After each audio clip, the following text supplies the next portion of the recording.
ये कहानी है रोहन, आदित्य और सौरभ की, जो कि स्कूल के जमाने से अच्छे दोस्त हैं। इन तीनों में कभी कोई बुरी आदत नहीं थी, पर जब ये कॉलेज आए तो वहाँ इनकी दोस्ती विक्रम से होती है, जो सिगरेट और शराब पीता है। विक्रम के साथ वक्त गुजारने पर ये तीनों भी धीरे धीरे सिगरेट और शराब में पड़ जाते हैं। पहले तो ये सिर्फ मजे के लिए पिया करते थे, पर धीरे धीरे इन्हें आदत लग जाती है।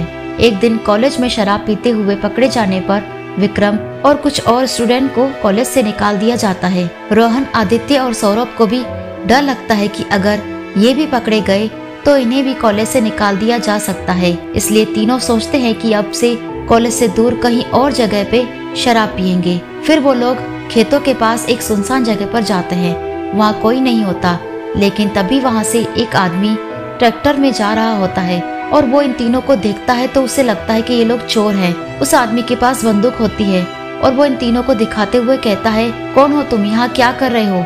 फिर वो तीनों डर के मारे सब सच बता देते हैं कि हम तीनों कॉलेज स्टूडेंट हैं, हम तो बस यहाँ शराब पीने आए थे।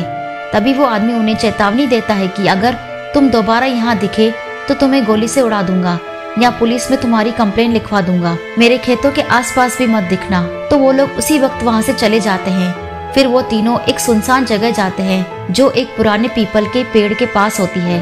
वहाँ पहले तो सब ठीक लगता है, पर थोड़ी देर में एक तेज हवा का झोंका आता है। पहले तो वो इस पर ध्यान नहीं देते, पर जब बार बार हवा के झोंके पीपल के पेड़ के पीछे से आते हैं तो इन तीनों में से जो एक आदित्य था वो कहता है कि हमें यहाँ से चलना चाहिए, यहाँ कुछ ठीक नहीं लग रहा।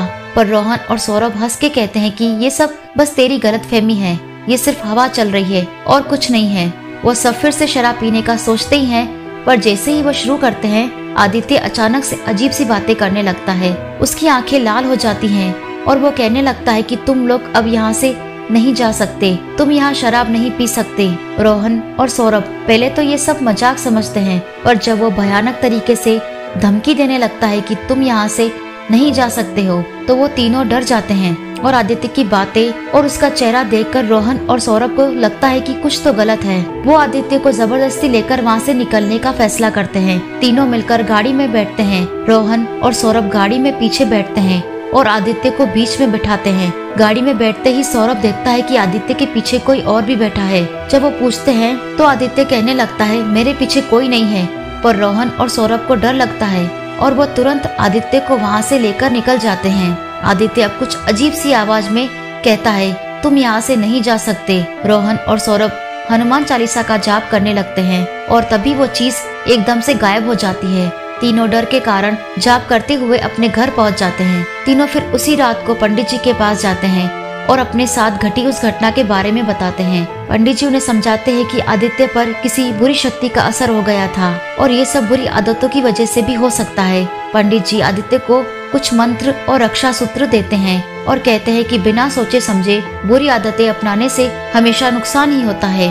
उसके बाद तीनों ने फैसला किया कि वो कभी भी उस सुनसान जगह नहीं जाएंगे और शराब और बुरी आदतों से भी दूर रहेंगे। तीनों को समझ आ गया था कि दूसरों के कहने पर बुरी आदतें अपनाना कभी सही नहीं होता और इन चीजों से सिर्फ और सिर्फ नुकसान ही होता है। तो दोस्तों, आपको ये आज की वीडियो कैसी लगी कमेंट करके जरूर बताना। और अगर आपको वीडियो अच्छी लगी हो तो प्लीज वीडियो को लाइक करें, कमेंट करें और शेयर करें।